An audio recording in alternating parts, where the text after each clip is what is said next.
ഹരേ രാമ രാമ രാമ ഹരേ ഹരേ, ഹരേ കൃഷ്ണ കൃഷ്ണ കൃഷ്ണ ഹരേ ഹരേ. ഹരേ രാമ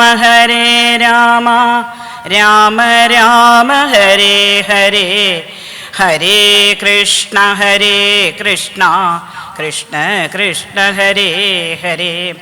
ഹരേ രാമ രാമ ഹരേ ഹരേ, ഹരേ കൃഷ്ണ കൃഷ്ണ കൃഷ്ണ ഹരേ ഹരേ. നമുക്ക് ആദ്യം ഒരു കീർത്തനത്തോടു കൂടി തുടങ്ങാം. ശ്രീമദ് ഭാഗവത ആചാര്യനായിരുന്ന, അല്ലെങ്കിൽ ഇന്നത്തെ ശ്രീമദ് ഭാഗവത സപ്താഹമാക്കി തന്ന വാഴകുന്നം തിരുമേനിയുടെ അതിശ്രേഷ്ഠമായ നീലക്കല്ല്, നീലമേഘശ്യാമളവർണ്ണനായ ഭഗവാനെ സ്മരിച്ചുകൊണ്ട് ഒരു കീർത്തനം. കല്ലു വേണോ നീല നിറം കോലും നല്ല കല്ലു വേണോ മല്ലവൈരി പേരോലുന്ന കല്ലു വേണമോ ദേവഗീതൻ ജഡരമാമകരത്തിൽ നിന്നുദിച്ച ദേവകൾക്കും മോഹമേറ്റും കല്ലു വേണമോ നാരായണ നാരായണ നാരായണ നാരായണ നാരായണ നാരായണ നാരായണ രാധാ ഗോവിന്ദ ഇന്ദ്രനീല മണിവർണം പൂണ്ടു ലക്ഷ്മി വക്ഷശീലായി സാന്ദ്രമോദം വിളങ്ങുമ കല്ലു വേണമോ നാരായണ നാരായണ നാരായണ നാരായണ നാരായണ രാധാ ഗോവിന്ദ പശുക്കളെ പാലിക്കുന്ന നന്ദഗോപൻ ശൗരിയോടു പീശുക്കെന്നെ വാങ്ങിയതാം കല്ലു വേണമോ ദുർഗാ ഭഗവതിയെ താൻ പകരമായി കൊടുക്കായിൽ ദുർഗമാർക്കുമെന്നായി തീർന്ന കല്ലു വേണമോ നാരായണ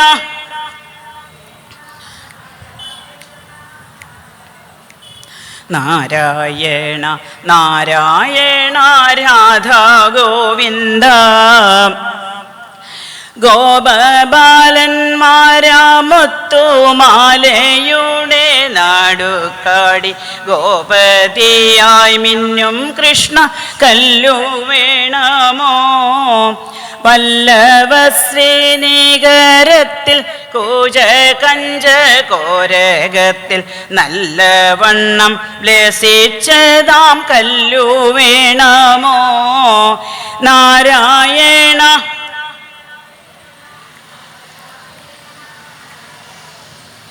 നാരായണ നാരായണ രാധാ ഗോവിന്ദ ഹൃദയത്തിൽ ധരിപ്പോരെ മായാബന്ധം മുറിച്ചുടൻ മൂതപ്തിയിലാഴ്ത്തിടുമ കല്ലു വേണമോ നാരായണ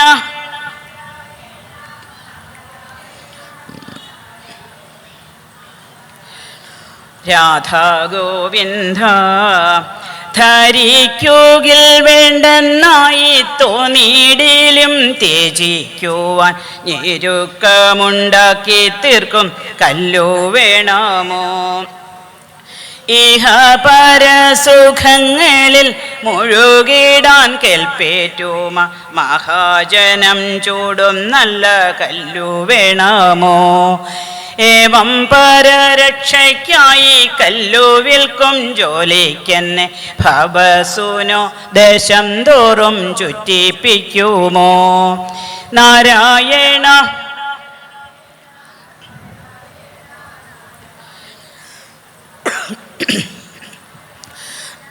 അതാ ഗോവിന്ദ സർവത്ര ഗോവിന്ദ നാമ സങ്കീർത്തനം ഗോവിന്ദ ഗോവിന്ദ സർവത്ര ഗോവിന്ദനാമസങ്കീർത്തനം. ഗോവിന്ദ ഗോവിന്ദ, സർവത്ര ഗോവിന്ദനാമസങ്കീർത്തനം. ഗോവിന്ദ ഗോവിന്ദ.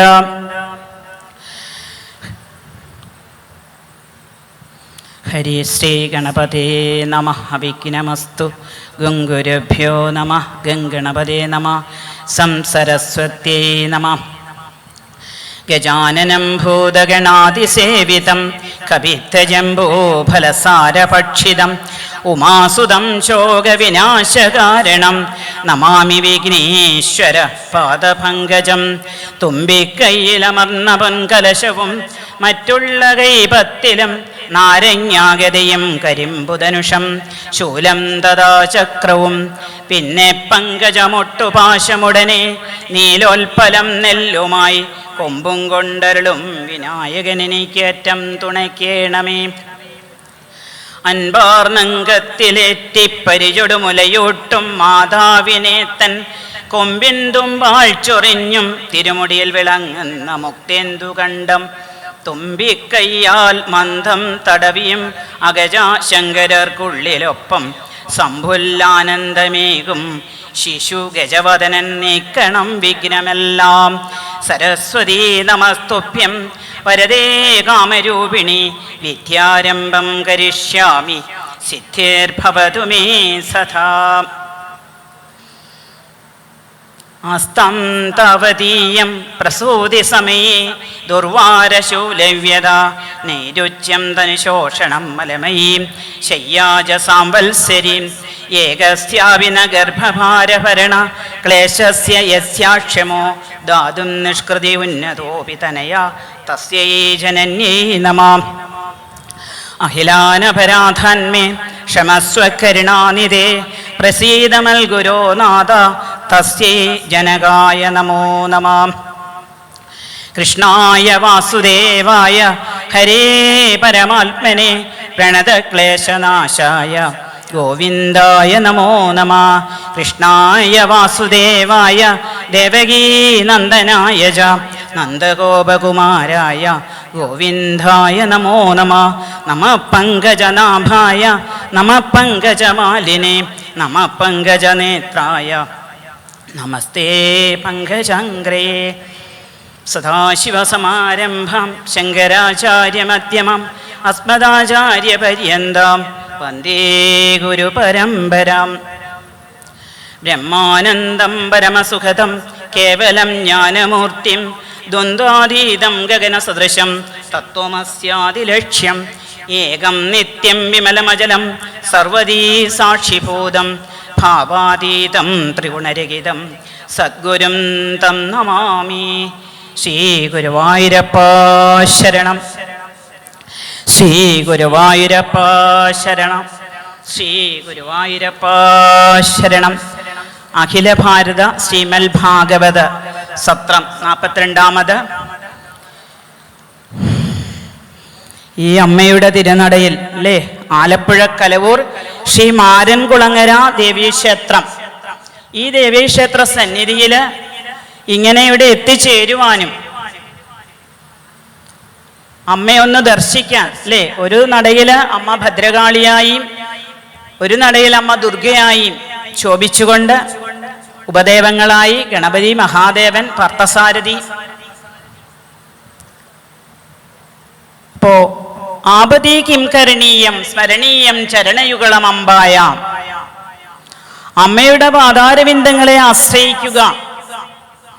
ദുർഗേ സ്മൃതാഹരസി ഭീതിമശേഷജന്തോ സ്വസ്തേ സ്മൃതാമതിമതീവ ശുഭാം ദദാസി. ദാരിദ്ര്യ ദുഃഖഭയകാരിണി കത്വധന്യ സർവോപകാരകരണായ സദാദ്രചിത്ത. അപ്പോ ആ അമ്മയുടെ തിരുനടയിൽ എത്തിച്ചേർന്ന് ഭാഗവതം പാടുവാനുള്ള ഒരവസരം ഒരുക്കി തന്ന ഇങ്ങോട്ട് ക്ഷണിച്ച നാരായണസ്വാമി അവർകൾക്കും അതുപോലെ ഇവിടെ എത്തിച്ചേർന്ന സുഹൃതികളായ അല്ലെ എത്തിക്കൊണ്ടിരിക്കുന്ന സുഹൃതികളായ പുണ്യാത്മാക്കൾ, ഇതുവരെ ഇവിടെ വേദിയിൽ പ്രഭാഷണം ചെയ്ത ആചാര്യശ്രേഷ്ഠന്മാർ, ഇനിയും വരാൻ പോകുന്ന ആചാര്യശ്രേഷ്ഠന്മാർ അല്ലേ, ഗുരുവായൂരപ്പൻ്റെ മേശാന്തിയായിരുന്ന മൂർക്കന്നൂർ ഹരിനമ്പൂതിരിയൊക്കെ എത്തിച്ചേരേണ്ട ആ വേദിയാണ്. അപ്പൊ അങ്ങനെയുള്ള ഒരു വേദിയിൽ ഇരിക്കാനുള്ള ഒരു ഭാഗ്യം ജന്മാന്തരേ ഭവേൽ പുണ്യമായിട്ട് കാണുന്നു. നമുക്ക് തന്നിരിക്കുന്ന വിഷയം വിരാട് സ്വരൂപ വർണ്ണന. അപ്പോൾ ആദ്യമേ ചെന്നെങ്കിൽ വിരാട് സ്വരൂപത്തിലേക്ക് പ്രവേശിക്കുകയാണോ? അല്ല. എപ്പോഴാണ് വിരാട് സ്വരൂപം വർണ്ണിച്ചു കൊടുക്കുന്നത്?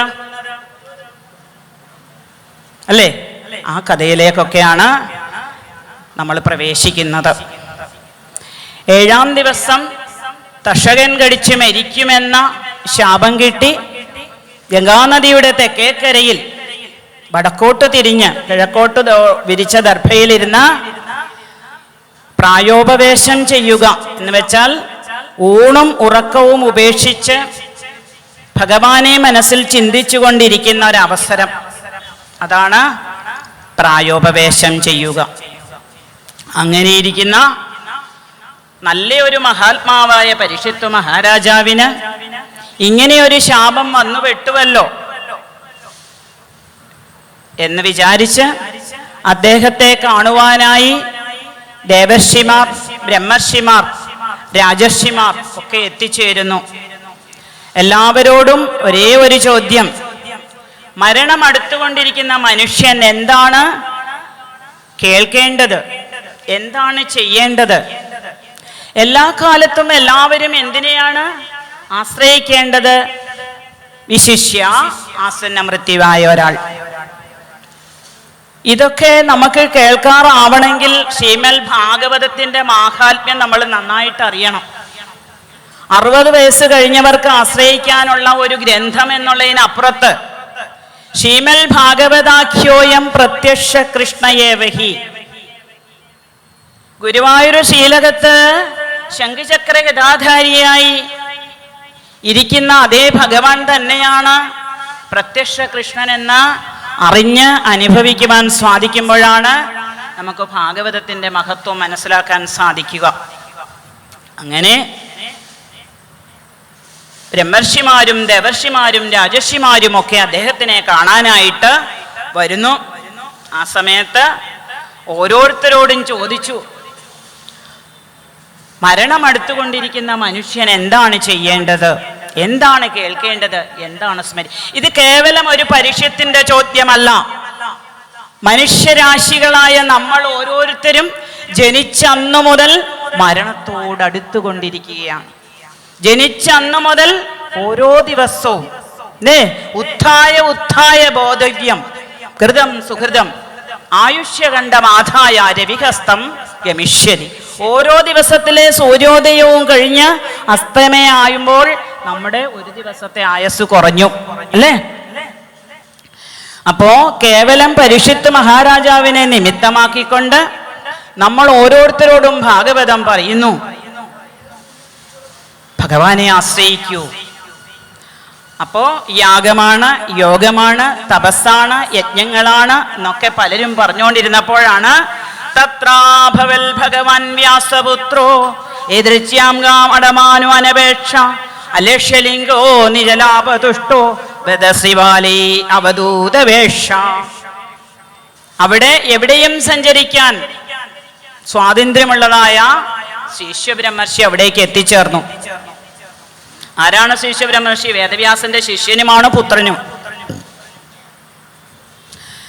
എന്നാൽ വർണ്ണത്തിലൂടെ ബ്രാഹ്മണനാണെന്നോ ക്ഷത്രിയനാണെന്നോ വൈശ്യനാണോ ശൂദ്രാണോ അടയാളങ്ങളൊന്നും അറിയില്ല.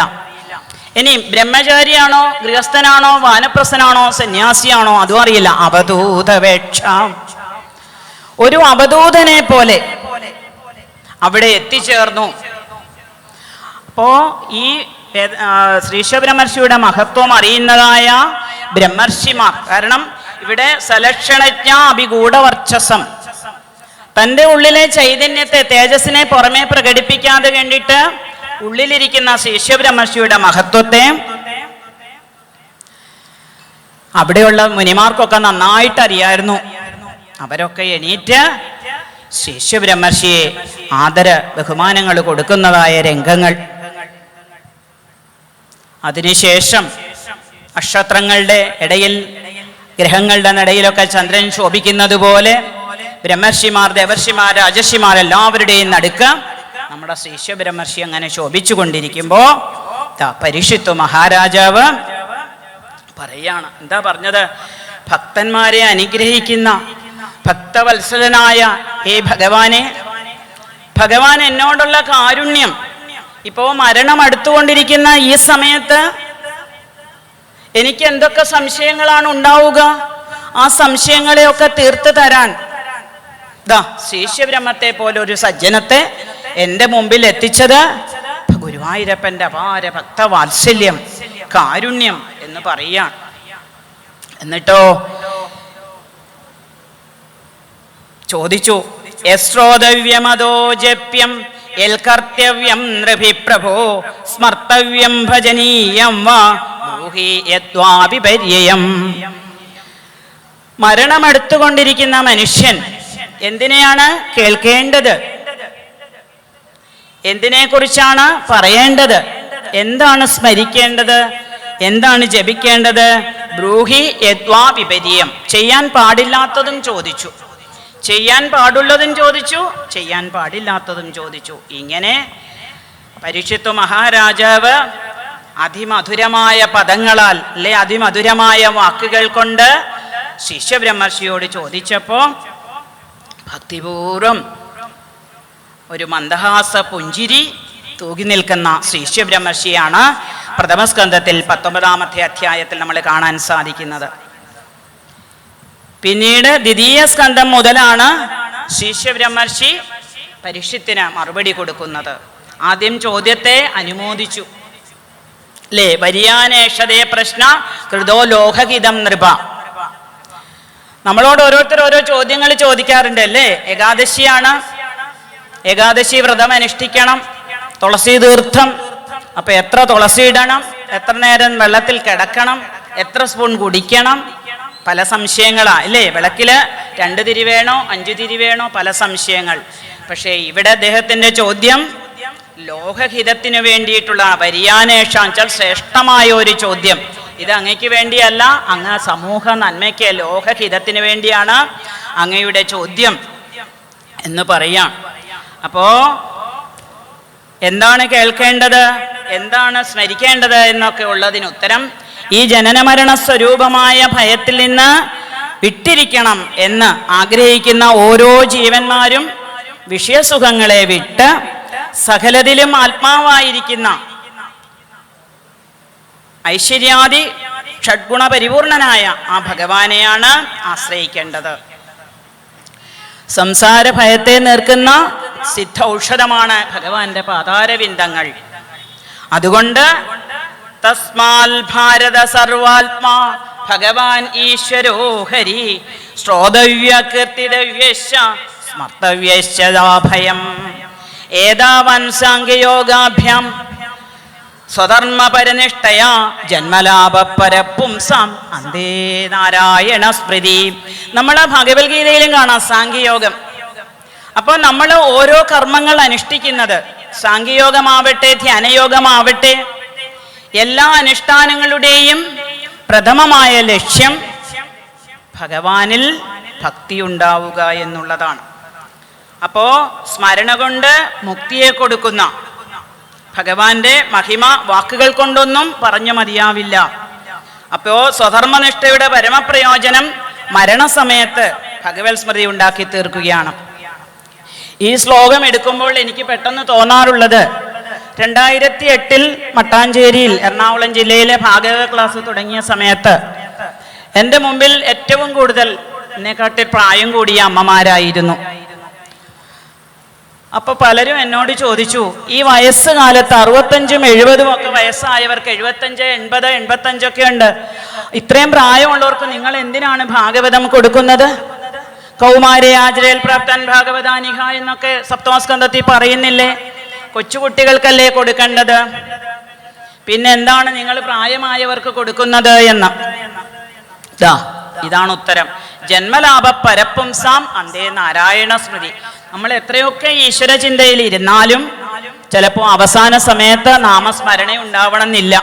എന്നാ അജാമിളമോക്ഷം കഥ എടുക്കുമ്പോൾ അജാമിളന് ആദ്യകാലത്തൊക്കെ ഈശ്വരഭജനം ചെയ്തു, പ്രാരബ്ധവശാൽ നീങ്ങിപ്പോയി എങ്കിൽ പോലും പൊന്നു ഗുരുവായൂരപ്പൻ അവസാന നിമിഷം ഭക്തിലോകത്തെ മാഹാത്മ്യത്തിലേക്ക് കൊണ്ടുവന്നു.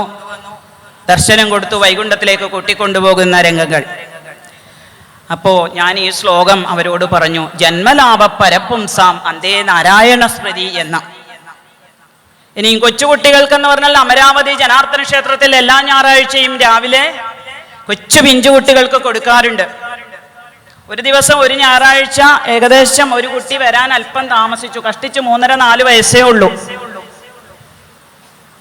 ഞാൻ ചോദിച്ചു, മോളെ എന്താ വരാൻ താമസിച്ചത്?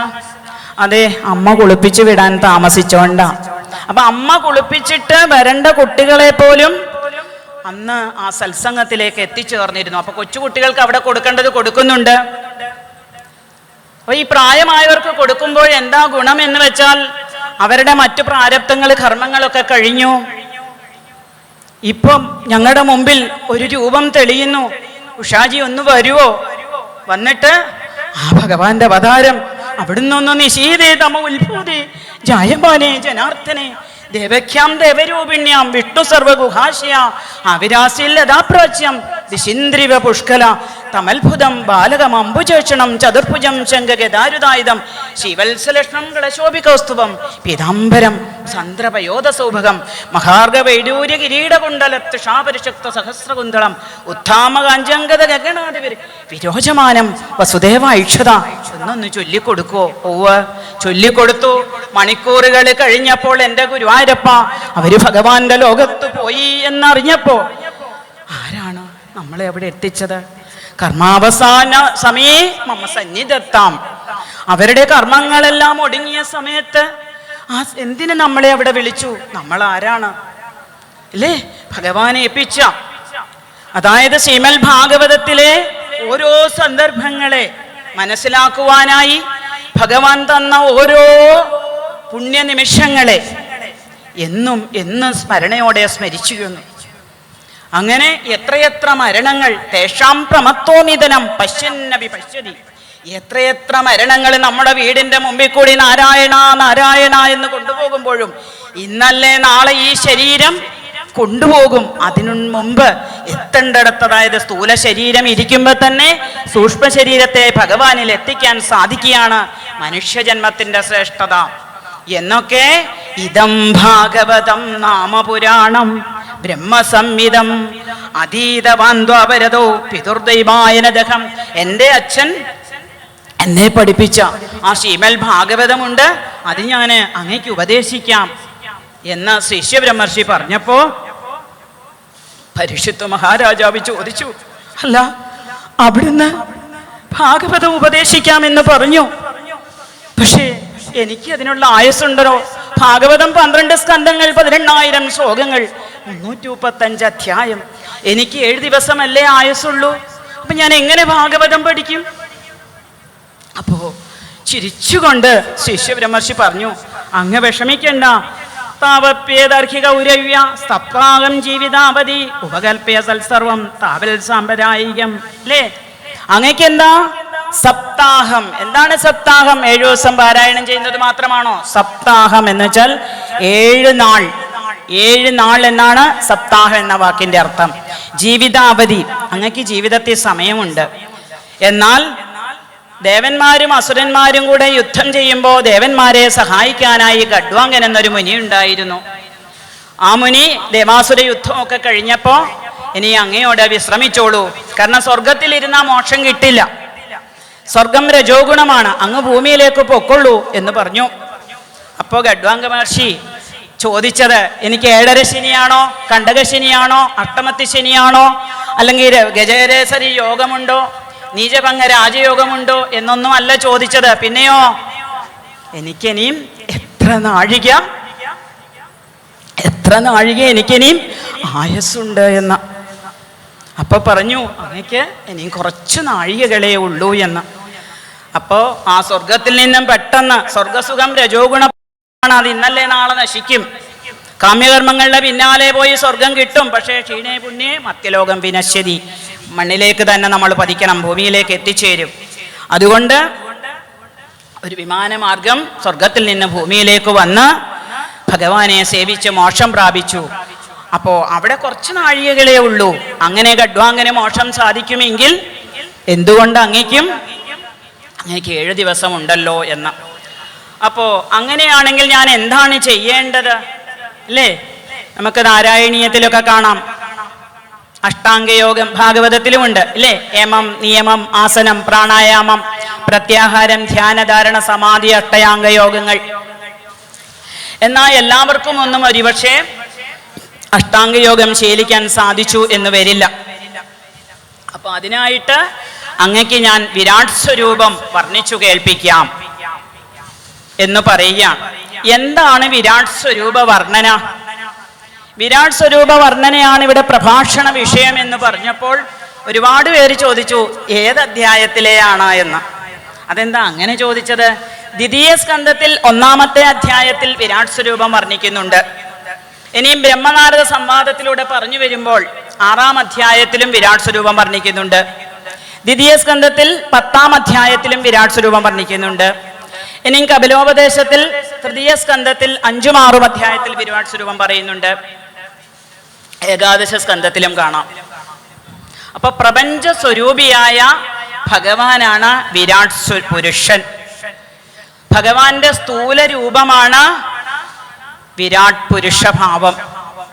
പ്രപഞ്ചത്തിൽ നമ്മൾ എന്തൊക്കെ ഇവിടെ കാണുന്നുവോ, കാണുന്ന വസ്തുക്കളിലൊക്കെയും നീ വാഴുന്നുവെന്നുള്ള മഹാരഹസ്യം ചേതസ്സിലാർന്നും സമദൃഷ്ടിയാർന്നും തീരേണമേ കൃഷ്ണ മദീയ ജന്മം. അപ്പോ വിരാട് പുരുഷൻ എന്ന് പറഞ്ഞാൽ വിശേഷേണ വിരാജിക്കുന്നതെന്തോ അത് വിരാട്. വിശേഷേണ വിരാജിക്കുക എന്ന് പറഞ്ഞാൽ പ്രകാശിക്കുക. ഭഗവാന്റെ വിവിധ അവയവങ്ങൾ പ്രത്യേകം പ്രത്യേകം പ്രകാശിച്ചു കാണുന്നതാണ് വിരാട് സ്വരൂപം. ഇത് സനാതന ധർമ്മത്തിന്റെ അല്ലെങ്കിൽ ഭാരത സംസ്കാരത്തിന്റെ ജീവനാഡിയാണ്. അതുപോലെ ഭക്തിയോഗത്തിന്റെ നട്ടെല്ലുമാണ്. സഹസ്രശീർഷ പുരുഷ സഹസ്രാക്ഷ സഹസ്രപാൽ എന്ന പുരുഷ സൂക്തമാണ് ഇതിന് ഏക അവലംബമായിട്ട് പറയപ്പെടുന്നത്. അപ്പൊ അതുകൊണ്ട് രാജാവേ, അങ്ങ് സ്ഥൂല രൂപത്തിൽ, കാരണം സൂക്ഷ്മ രൂപത്തിൽ നിരാകാരനാണ്, നിർവികാരനാണ്, ശുദ്ധ ബുദ്ധ മുക്ത സ്വരൂപനാണ് ഭഗവാൻ എന്നൊക്കെ പറഞ്ഞാൽ എല്ലാവർക്കും കിട്ടില്ല. അങ്ങനെ സൂക്ഷ്മ രൂപത്തിൽ കിട്ടാത്തവർക്കും സ്ഥൂല രൂപത്തിലൂടെ ഉപാസന ചെയ്ത് നമുക്ക് സൂക്ഷ്മത്തിലേക്ക് എത്തിച്ചേരാൻ സാധിക്കും എന്ന് പറഞ്ഞുകൊണ്ട് ഇവിടെ ദേവനായും മനുഷ്യനായും മൃഗമായും പക്ഷികളായും ഒക്കെ വിവിധ നാമരൂപങ്ങളിൽ ശോഭിക്കുന്ന ഈ പ്രതീതിക്കെല്ലാം അധിഷ്ഠാനമായ സഗുണ ബ്രഹ്മമാണ് വിരാട് സ്വരൂപം എന്ന് പറഞ്ഞ് അങ്ങ് ഈ സ്ഥൂല രൂപത്തിലുള്ള പ്രപഞ്ചത്തെ സ്മരിക്കൂ, അങ്ങക്ക് മരണഭയമെല്ലാം മാറിക്കിട്ടും എന്ന് പറഞ്ഞ് അതിനെന്ത് ചെയ്യണം? ശ്രീ ശിവബ്രഹ്മർഷി പറ ജിതാസനോ ജിതശ്വാസോ ജിതസംഗോ ജിതേന്ദ്രിയ സ്ഥൂലേ ഭഗവതേ രൂപേ മനസ്സന്ധാരയദ്യ വിശേഷസ്തസ്യ ദേഹോയം സവിഷ്ടശ്ചസ്തവീയസാം യത്രേദം ദൃശ്യതേ വിശ്വം ഭൂതം ഭവ്യം ഭവച്ചയത്. എന്താ പറഞ്ഞത്? ജിതാസനോ അല്ലേ?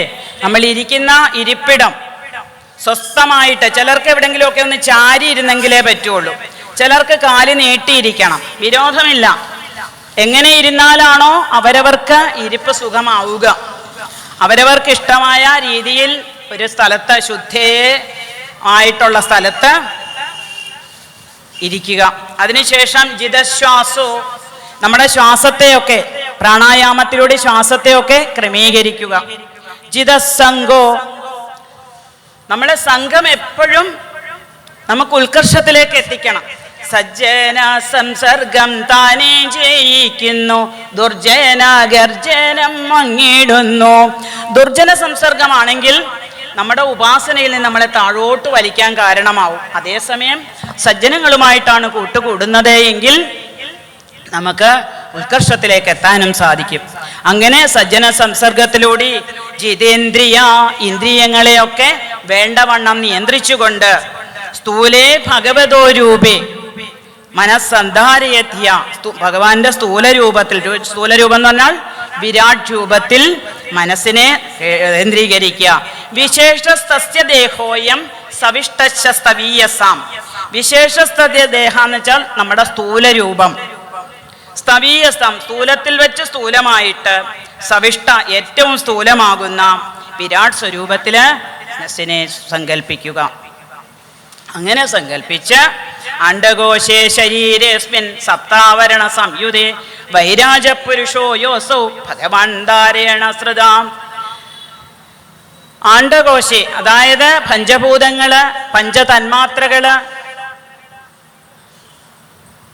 അതുപോലെ അഹങ്കാരതത്വം, മഹത്തത്വം, അതാണ് സപ്താവരണ സംയുതേ എന്ന് പറഞ്ഞാൽ ഭാഗവതം ഒക്കെ പഠിക്കുന്നവർക്കറിയാം. പഞ്ചഭൂതങ്ങള് ആകാശം, വായു, അഗ്നി, ജലം, അല്ലേ?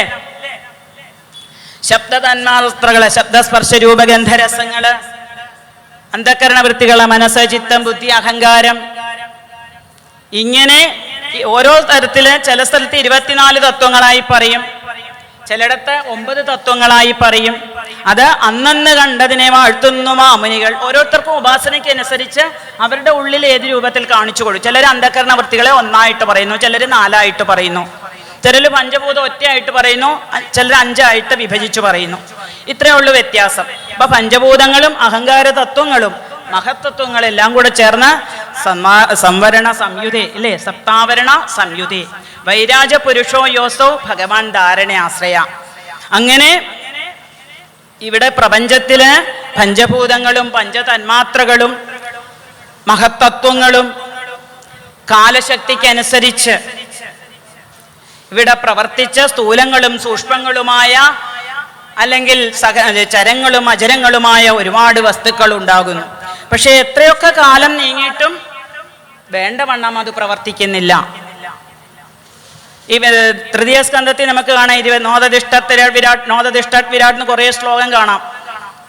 വിരാട് ഉയർന്നെഴുന്നേറ്റ് പ്രവർത്തിക്കുന്നില്ല.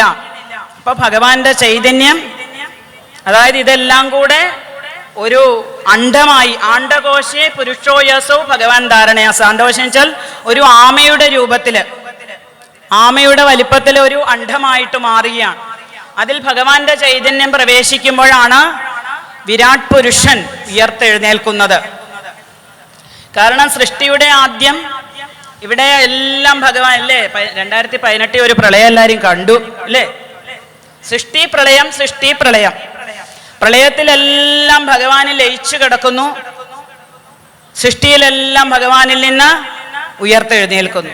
അപ്പൊ പ്രളയത്തിലെല്ലാം ഭഗവാനിൽ ലയിച്ചിങ്ങനെ കിടക്കുമ്പോ നിർവ്യാപാരാണോബി, അല്ലേ?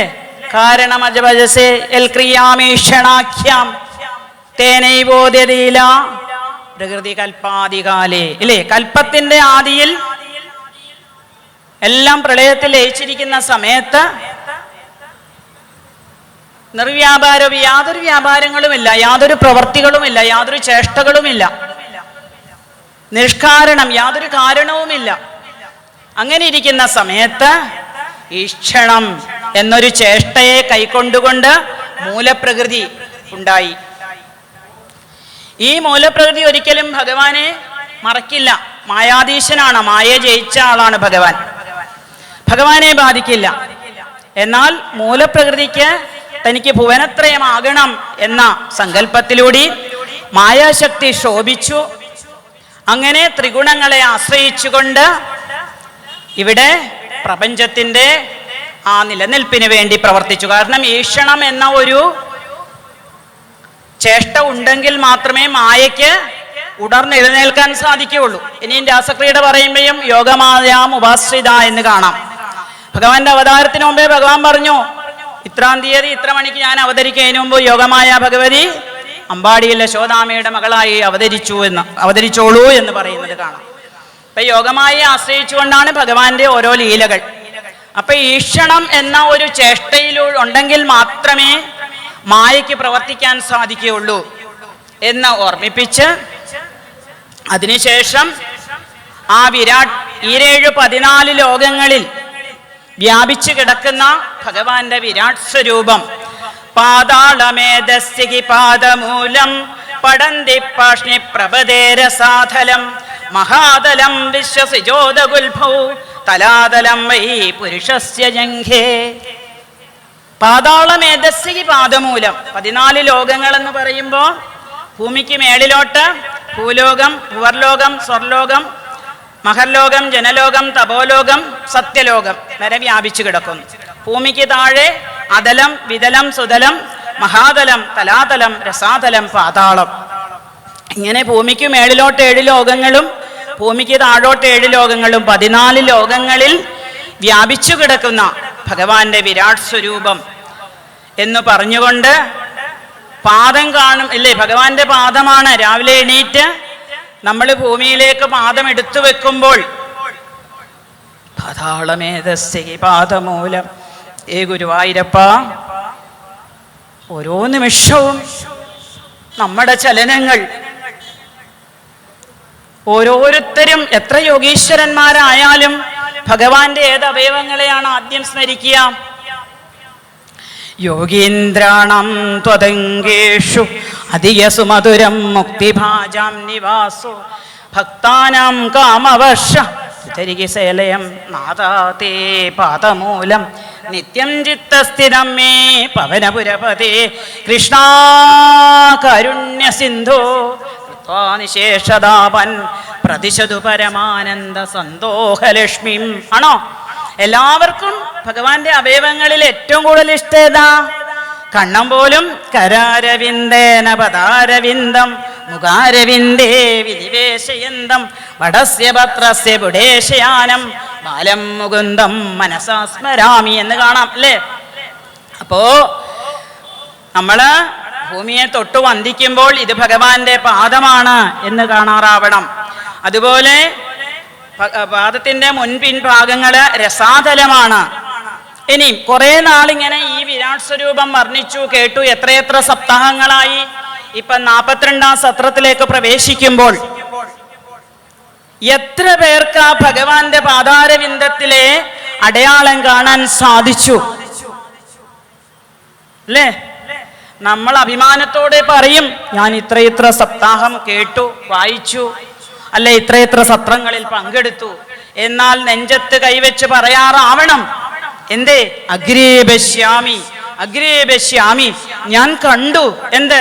വജ്ര അങ്കുശ ധ്വജ സരോരിക ചിഹ്നങ്ങൾ. അതെ, ഗുരുവായൂരപ്പന്റെ ഈ പാദത്തെ കുറെ നാൾ ആശ്രയിച്ചു കഴിയുമ്പോ ഞാനല്ലേ കപിലമൂർത്തി അമ്മയ്ക്ക് ദേവഹൂതിക്ക് പറഞ്ഞു കൊടുത്തതാ, അമ്മേ കുറച്ചു നാൾ അമ്മ എൻ്റെ പാദത്തെ സ്മരിച്ചാൽ പതുക്കെ ഞാൻ പറയാം, അമ്മ കുറച്ചാളായില്ലേ എൻ്റെ പാദം.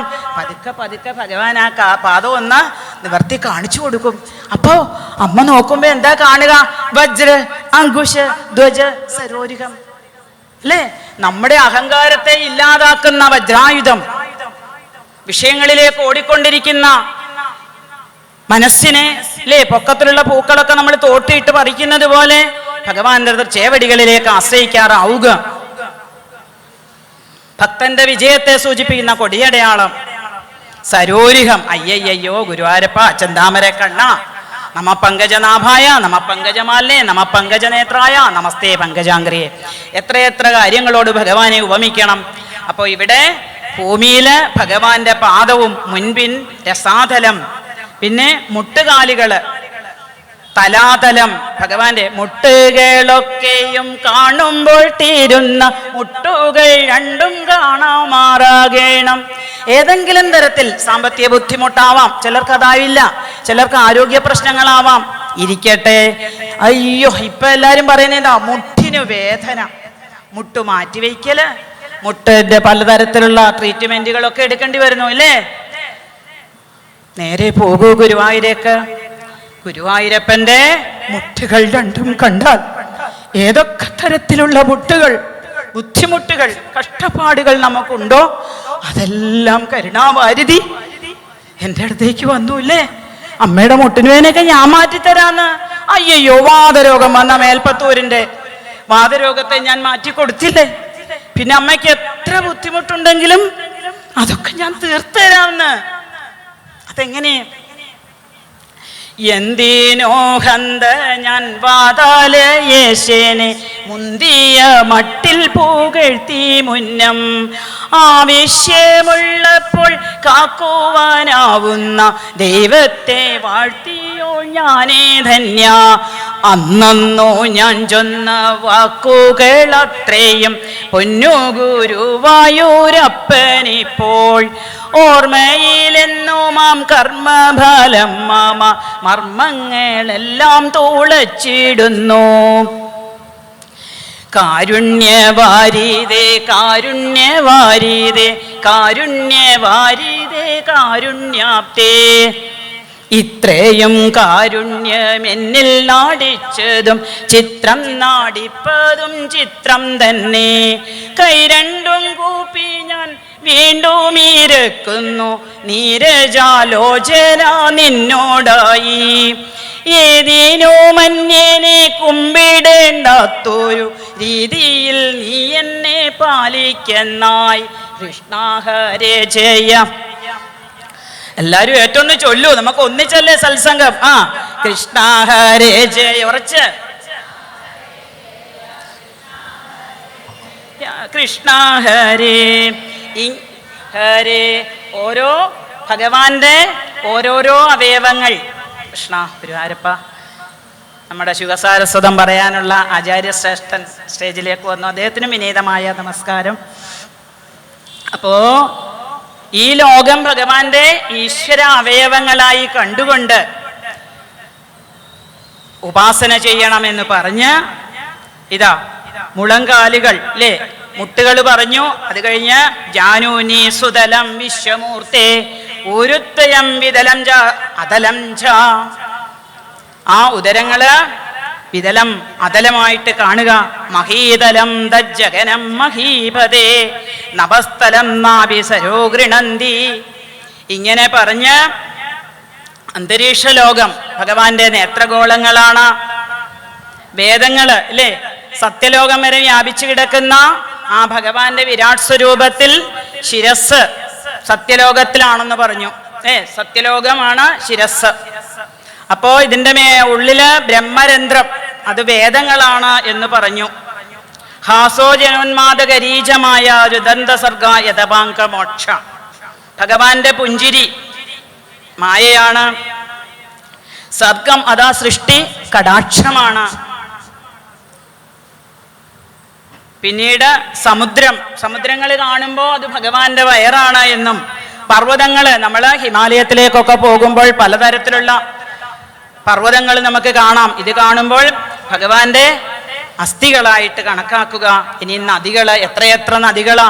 ഗംഗാ, യമുന, ഗോദാവരി, സരസ്വതി, നർമ്മദേ, സിന്ധു, കാവേരി മാത്രമല്ല, സീത, അളകനന്ദ, ഭഗീരഥി, എത്രയെത്ര നമ്മുടെ ഭാരതത്തിലെ പുണ്യതീർത്ഥങ്ങളെ കേൾക്ക്. പഞ്ചമസ്കന്ധത്തിൽ കുറേ ശ്ലോകങ്ങളിൽ നമുക്ക് ഭാരതത്തിലെ പുണ്യപർവ്വതങ്ങളും നദികളും സമുദ്രങ്ങളും ഒക്കെ കേൾക്കാൻ സാധിക്കും. അത് കേൾക്കുന്നത് തന്നെ പുണ്യപ്രദമാണ് എന്ന് പറഞ്ഞു. എന്തുകൊണ്ടാ?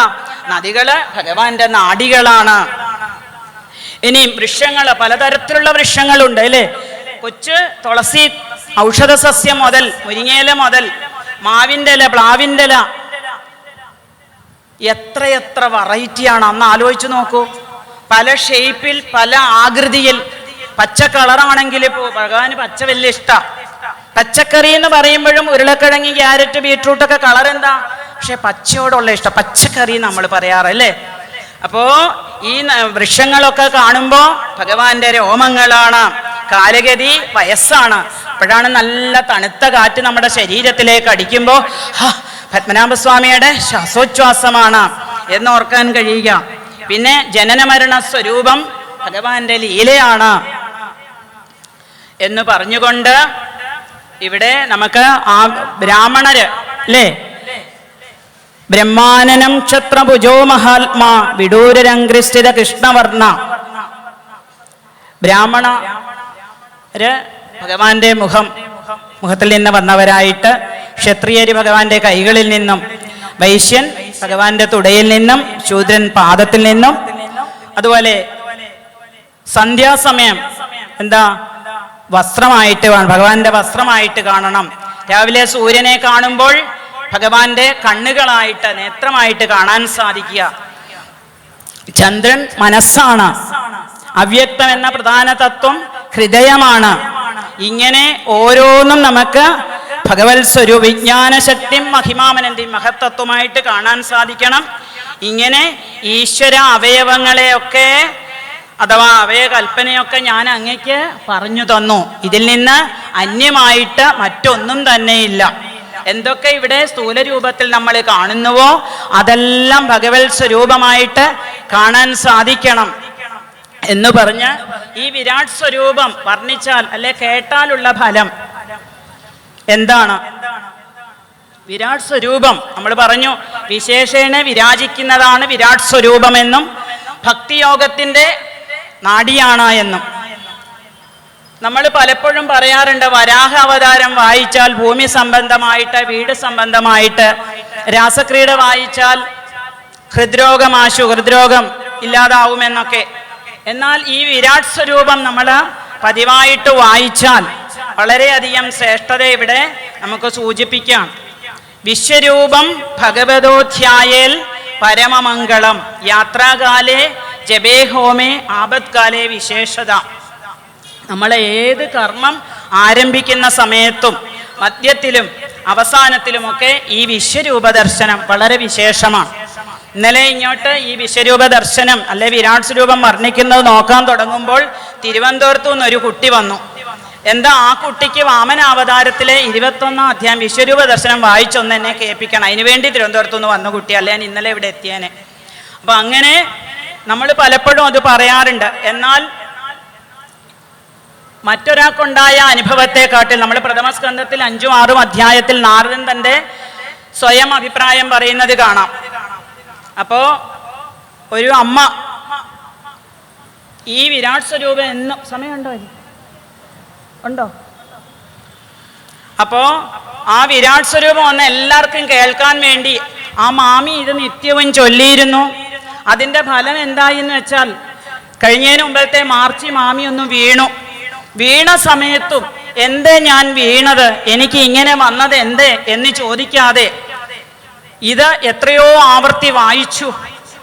ഹരേ കൃഷ്ണ ഗോപാല ഗോവിന്ദ ശൗരേ രമേശാച്യുതാനന്ദ കാരുണ്യ സിന്ധോ നിരാധാരമായുള്ള ലോകത്തിനെല്ലാം വരം നൽകുവോനേ നമസ്തേ നമസ്തേ. വിരാട് പുരുഷൻ നീ വിരിഞ്ചാതിസേവ്യൻ ശിരസ്സായതോ താവകം സത്യലോകം. തിരുപ്പാദ പത്മങ്ങൾ പാതാളലോകം ദരിത്രീ നിതംബം നമസ്തേ നമസ്തേ. ശശാങ്കാർക്ക ബിംബങ്ങൾ നേത്രങ്ങളല്ലോ വിശാലഞ്ചതേ മാർവിടം ദേവലോകം. വിശേഷാവതാരങ്ങൾ ഹാരങ്ങളല്ലോ ദിശോ ഭാഗവസ്തേ നമസ്തേ നമസ്തേ. മഹാശൈലജാലകങ്ങൾ അസ്ഥിപ്രകാണ്ഡം മഹാവൃക്ഷവൃന്ദങ്ങൾ രോമങ്ങളല്ലോ മഹാവിഷ്ണുവേദേ മഹാഭൂതഹേതോ മഹാമായെല്ലാം നമസ്തേ നമസ്തേ. ജഗൽകാരണൻ നീ ജഗൽപാലകൻ നീ ജഗന്നാശകൻ നീ ജഗന്നാഥശൗരേ. ജഗജ്ജീവനൻ നീ ജഗജ്ജാഗരൻ നീ ജഗദ്ദീപനൻ നീ നമസ്തേ നമസ്തേ. നമസ്തേ മുരാരേ നമസ്തേ ദയാലോ നമസ്തേ ജഗന്നാഥ ഗോവിന്ദ വിഷ്ണു. നമസ്തേ രമാനാഥ ഗോപാല ശൗരേ നമസ്തേ നമസ്തേ നമസ്തേ. ഈ വിരാട് സ്വരൂപം നിത്യം പാരായണം ചെയ്ത ആ അമ്മയ്ക്ക് ഇന്ന് എൻ്റെ കൂടെ വന്നേനെ, ചെന്നൈയിൽ നിന്ന് ഒരു ഗസ്റ്റ് വന്നോണ്ടല്ലേ അമ്മയെ ഞാൻ നിങ്ങളെ കൊണ്ട് കാണിക്കായിരുന്നു. സാധാരണ ഞാനൊക്കെ ആണെങ്കിൽ ഒന്ന് വീണു ഒരു പനിയൊക്കെ അല്ലെ ഒരു ചെറിയതൊക്കെ വന്നാൽ അയ്യോ ഇത്രയൊക്കെ ഭാഗവതം വായിച്ചിട്ട് എന്താന്നൊക്കെ നമുക്ക് തോന്നാറുണ്ട് സാധാരണക്കാരെ. പക്ഷേ ഒരിക്കലും ചോദിച്ചിട്ടില്ല എന്ന് മാത്രമല്ല, എൻ്റെ ഗുരുവായൂരപ്പൻ എൻ്റെ കൂടെയുണ്ട്. ഞാൻ എവിടേക്കാണ് വീഴുന്നത്? ഭൂമിയിലെ. ഭൂമി എന്താ? തൃപ്പാദപൽപ്പങ്ങളല്ലോ. ആ വിരാട് സ്വരൂപം വർണ്ണിച്ചപ്പോ പറഞ്ഞു തന്നില്ലേ എന്നോട് പാദങ്ങള് ഭൂമി ഭഗവാന്റെ പാദങ്ങളാണെന്ന്. അപ്പോ ഞാൻ വീണപ്പോ ആരും അടുത്തില്ലെങ്കിലും എന്റെ ഗുരുവായൂരപ്പൻ എന്നെ എണീപ്പിച്ച് നിർത്തി എന്ന തോന്നലുണ്ടാക്കാൻ ഈ വിരാട് സ്വരൂപ വർണ്ണനയിലൂടെ സാധിച്ചു. അപ്പൊ ഇവിടെ വിരാട് സ്വരൂപം വർണ്ണിച്ച് കേട്ട് പരീക്ഷിത്ത് മഹാരാജാവ് കേട്ടിട്ട് കളയുകയല്ല ചെയ്തത്. പിന്നെയോ തൻ്റെ ഉള്ളിൽ ഉറങ്ങിക്കിടക്കുന്നതായ കുണ്ടലിനി ശക്തിയെ അല്ലേ അവിടെ നിന്നും സ്വാധിഷ്ഠാനത്തിലേക്കും മണിപൂരകത്തിലേക്കും അനാഹത ചക്രത്തിലേക്കും വിശുദ്ധി ചക്രത്തിലേക്കും ആജ്ഞാചക്രത്തിലേക്കും ഉയർത്തി സത്യലോകത്തിന്റെ ഉള്ളില് വേദസ്വരൂപനായ ബ്രഹ്മരന്ധ്രം. അപ്പോ ഒരു ജീവൻ പക്വമായി കഴിയുമ്പോൾ അവർക്ക് അനുയോജ്യമായ ഗുരു വന്നു. ഇവിടെ പരീക്ഷത്തിന്റെ മുമ്പിൽ ഉത്തമനായ ശിഷ്യബ്രഹ്മ എന്ന ഗുരു അവിടെ എത്തിച്ചേർന്നു. ഒരു ജീവൻ പക്വമാവുമ്പോൾ അനുയോജ്യമായ ഗുരുവിനെ എത്തിക്കുന്നത് സാക്ഷാൽ ശ്രീ ഗുരുവായൂരപ്പൻ തന്നെയാണ്. ഇവിടെ ഉത്തമ വക്താവിനെയും ശ്രോതാവിനെയും കാണിക്കുന്നുണ്ട് പ്രഥമസ്കന്ധത്തിൽ ആദ്യം. എന്താ? ഒരേ ഒരു ചിന്ത മാത്രം ഭക്താവിന്. എന്തേ? ഗുരുവായൂരപ്പൻ സന്തോഷിക്കണം. തത്രായയോ ഷോഡശവാർഷിയസ്തദാ വ്യാസാത്മജോ ജ്ഞാനമഹാത്യചന്ദ്രമാഹ കഥാവസാനേ നിജലാഭപൂർണേ പ്രേംണ പഠൻ ഭാഗവതം ശനി ശനി ശനി. ഭാഗവതത്തിലെ ഓരോ ശ്ലോകങ്ങൾ ചൊല്ലിക്കൊണ്ട് സദസ്സിലേക്ക് കടന്നു വന്നു. പരീക്ഷിത്ത് മഹാരാജാവും ഒന്നും അറിയാത്ത ആളല്ല. പാണ്ഡവ വംശത്തിൽ പാണ്ഡുസുതപ്രിയ ഭഗവാന്റെ സ്വന്തം വംശത്തിൽ ജനിച്ചതായ ഭഗവാൻ ഏറ്റവും ഇഷ്ടമുള്ള ആ കുട്ടി വളരെ ചെറുപ്പത്തിൽ രാജാവായ ശേഷമല്ല ഇവിടെ ഈ ചോദ്യം ചോദിക്കേണ്ടി വന്നത്. എത്രയോ നാൾ ഭഗവാന്റെ കഥകൾ കേട്ടിട്ടുണ്ടെന്ന് അറിയാം. ഇനിയും തുടർന്ന് ഈ 2 ചോദ്യങ്ങൾ മാത്രമേ ചോദിച്ചുള്ളൂ. അല്ല, എത്രയെത്ര 7 ദിവസം ആ ശിഷ്യബ്രഹ്മർഷിയും പരീക്ഷിത്ത് മഹാരാജാവും കൂടെ അടുത്തടുത്തിരുന്ന് 7 ദിവസം ഭഗവാന്റെ കഥകളും ഉപകഥകളും അതുപോലെ ഈശ്വര പ്രാർത്ഥനകളും ഭഗവാന്റെ വിവിധ അവതാരങ്ങളുടെ ഉദ്ദേശങ്ങളും എല്ലാം പറഞ്ഞു കേൾപ്പിച്ചു. എന്നിട്ടോ അങ്ങേ ആരാണ്? അഹം ബ്രഹ്മാസ്മി എന്ന ബോധമുണ്ടാക്കി കൊടുത്തു. അതാണ് യഥാർത്ഥ ഗുരു. എന്തുകൊണ്ടാണ് ഭഗവാൻ യദുവംശം തെരഞ്ഞെടുത്തത്? ശുക്രാചാര്യർ എന്ന ഗുരു മഹാബലിയെ കാണിച്ചു കൊടുത്തു. ഇത് വിഷ്ണുവാണ്, നിന്റെ മുമ്പിൽ നിൽക്കുന്നത് വിഷ്ണുവാണ്. അപ്പോൾ ഒരു ഗുരുവിന് ഭഗവാനെ കാണിച്ചു കൊടുക്കാൻ കഴിയുമെങ്കിൽ ആ ഗുരുവിന്റെ വംശത്തിൽ ശുക്രാചാര്യരുടെ മകൾ ദേവയാനിയുടെ മകനായിട്ട് യദുവംശത്തിൽ ഭഗവാന്റെ അതിശ്രേഷ്ഠമായ കൃഷ്ണാവതാരം. അങ്ങനെ ആ കുണ്ടലിനി ശക്തി ഉറങ്ങിക്കിടക്കുന്നതായ ആ ഇതിനെ ഉയർത്തിക്കൊണ്ടെന്ന് സഹസ്രാര പത്മത്തിൽ എത്തിച്ച ഞാൻ ഈ ശരീരമല്ല, ഞാൻ ആത്മാവാണ് എന്ന ബോധം പരീക്ഷിത്ത് മഹാരാജാവിന് ഉണ്ടാക്കി കൊടുത്തു. അദ്ദേഹം ഇനിയും തക്ഷകൻ വരുവോ കടിക്കുവോ എന്ത് വേണേ ചെയ്യട്ടെ, കാരണം ഞാൻ ഈ ശരീരമല്ല. സ്ഥൂല ശരീരം ഇരിക്കുമ്പോൾ തന്നെ സൂക്ഷ്മ ശരീരത്തെ ഭഗവാനിൽ എത്തിക്കാൻ സാധിക്കാം. ശ്രീരാമകൃഷ്ണ പരമഹംസന്റെ പ്രഥമ ശിഷ്യനായ വിവേകാനന്ദ സ്വാമികൾ ഒരിക്കൽ ഒരു യാത്രാമധ്യേ അദ്ദേഹം ട്രെയിനിൽ ഒരാളെ പരിചയപ്പെട്ടു. വിവേകാനന്ദ സ്വാമികൾ കാവ്യമൊക്കെ ഉടുത്ത് സന്യാസം സ്വീകരിച്ച കാലഘട്ടം. എങ്ങോട്ടാണ് ഈ യാത്ര? അതിങ്ങനെ ഒരു പ്രഭാഷണത്തിന് പോവുക. അല്ല, ഈ ഭഗവാനൊക്കെ ഉള്ളിലുണ്ടെങ്കിൽ അത് വീട്ടിന്റെ ഒരു മൂലയിൽ ഇരുന്ന് സ്വയം ആസ്വദിച്ചാൽ പോരെ, അത് ലോകത്ത് മുഴുവൻ പറഞ്ഞുകൊണ്ട് നടക്കണോ? അപ്പോ വിവേകാനന്ദ സ്വാമികൾ പറഞ്ഞ ഒരു മറുപടി, എൻ്റെ ഗുരുനാഥനായ ശ്രീരാമകൃഷ്ണ പരമഹംസനിൽ നിന്ന് ഞാനൊരു കാര്യം മനസ്സിലാക്കിയിട്ടുണ്ട്. എന്താണെന്നോ? കൃഷ്ണ ഗുരുവായൂരപ്പ, ഈ മരണമുള്ളതായ ഈ ശരീരത്തിൽ നിന്നും മരണമില്ലാത്തൊരവസ്ഥ ഉണ്ട് എന്ന് എൻ്റെ ഗുരുനാഥനിൽ നിന്ന് ഞാൻ അറിഞ്ഞു.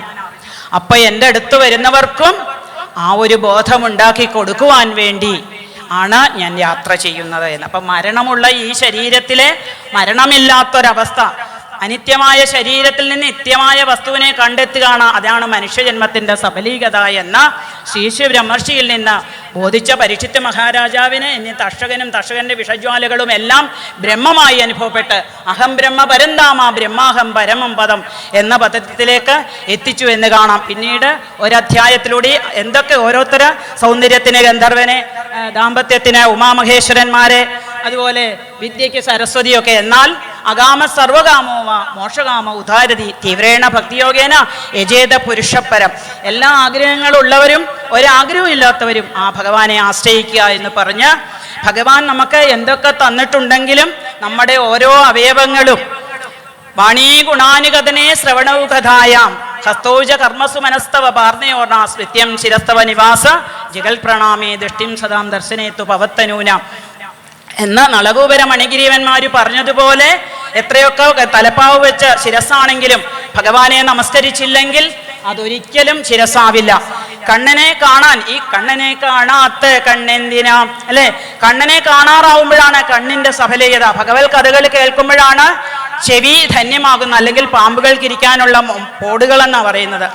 ഭഗവാന്റെ കഥകൾ പറയാത്ത നാവുകള് തവളയുടെ നാവ് എന്ന്.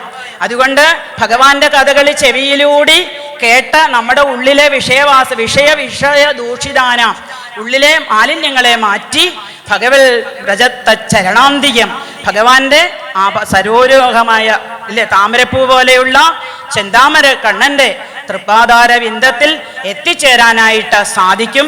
അപ്പൊ സ്ഥൂല രൂപത്തിൽ വിരാട് സ്വരൂപം വർണ്ണിച്ച് പരീക്ഷിത്ത് മഹാരാജാവിന് ഭരണഭീതി ഇല്ലാതാക്കി കൊടുത്തു എന്ന് പറയും. ഇത് കേൾക്കുന്ന ഈ 42ാം സത്രത്തിൽ ഇവിടെ ഇരുന്ന് കേൾക്കുമ്പോൾ നമ്മൾ മനസ്സിലാക്കണം, എന്തേ ഇത്രയും കസേരകൾ ഒഴിഞ്ഞു കിടക്കുന്നത്? ഭാഗവതത്തിന്റെ മഹത്വം ഉൾക്കൊള്ളാറാവുക. ഇത് കേട്ട് കേട്ട് വേണം നമ്മുടെ ജന്മജന്മാന്തരങ്ങളിലുള്ള പാവങ്ങൾ. കഥാശ്രവണം ചെവിയിലൂടെ കഥകൾ കേൾക്കുക. എത്രയെത്ര ആചാര്യന്മാരിൽ നിന്ന്, പരീക്ഷിത്ത് മഹാരാജന് ഒരു ശ്രീശബ്രഹ്മർഷിയെ വന്നുള്ളൂ. ഇവിടെ എത്രയെത്ര ആചാര്യന്മാരിലൂടെ നമ്മൾ കേട്ട് നമ്മുടെ ജന്മാന്തര പാപങ്ങൾ പോയി ശുദ്ധ മനസ്സിൽ ശുദ്ധേരി മനസ്സി ഗോവിന്ദ സ്വയമേവ പ്രകാശത എന്ന് പറഞ്ഞുകൊണ്ട് എന്നെ ഇങ്ങോട്ട് ക്ഷണിച്ച നാരായണസ്വാമി അവർകൾക്കും ഇതിൻ്റെ പിന്നിൽ പ്രവർത്തിച്ച എല്ലാ അണിയറ ശില്പികൾക്കും ഇനിയും വരാൻ പോകുന്ന ആചാര്യന്മാർക്കും പറഞ്ഞ ആചാര്യന്മാർക്കും എല്ലാം നമസ്കാരം പറഞ്ഞുകൊണ്ട് വന്ദേ നന്ദവ്രജശ്രീണാം പാതരേണമഭീഷ്ടശാം യസംഹരിയതോൽഗീതം പുനാദിഭുവനത്രയം ശിരോമൽപാദയോ കൃത്വാ ബാഹുഭ്യാം ച പരസ്പരം പ്രപന്നം ബാഹിമാമീശാമീതം മൃത്യുഗ്രഹാൻ. എവിടെയൊക്കെ നമസ്കരിക്കുന്നുവോ അവിടെയെല്ലാം പൊന്നു ഗുരുവായൂരപ്പൻ്റെ തൃപ്പാദാരവിന്ദമാണ് എന്ന് വിചാരിച്ച് ആ തൃപ്പാദാരവിന്ദത്തിൽ 2 കൈകളും കെട്ടിപ്പിടിച്ച് ഏ ഗുരുവായൂരപ്പ മരണഭയത്തിൽ നിന്ന് ഞങ്ങളെല്ലാം രക്ഷിക്കണേന്ന് പ്രാർത്ഥിച്ചുകൊണ്ട് ഓരോ വാക്കുകളും പൊന്നു ഗുരുവായൂരപ്പൻ്റെ തൃച്ചേവടികളിലും ഇവിടെ ദുർഗയായി, ഭദ്രകാളിയായി, പാർത്ഥസാരഥിയായി, മഹാദേവനായി, ഗണപതിയായി ശോഭിക്കുന്ന എല്ലാ ഈശ്വര ചൈതന്യങ്ങൾക്കും ഗുരുപരമ്പരകൾക്ക് പിതൃക്കൾക്ക് എല്ലാം നമസ്കാരം പറഞ്ഞുകൊണ്ട് സർവത്ര ഗോവിന്ദനാമ സങ്കീർത്തനം. രാധേ കൃഷ്ണ കായേന വാചാ മനസേന്ദ്രിയർവാ ബുദ്ധ്യാത്മനാ വാ പ്രകൃതിയെ സ്വഭാവാൽ കരോമി യദ്യൽ സകലം പരസ്മൈ നാരായണായേതി സമർപ്പയാമി. കൃഷ്ണ ഗുരുവായൂരപ്പ സന്തോഷത്തോടെ സ്വീകരിക്കണേ. നാരായണ നാരായണ.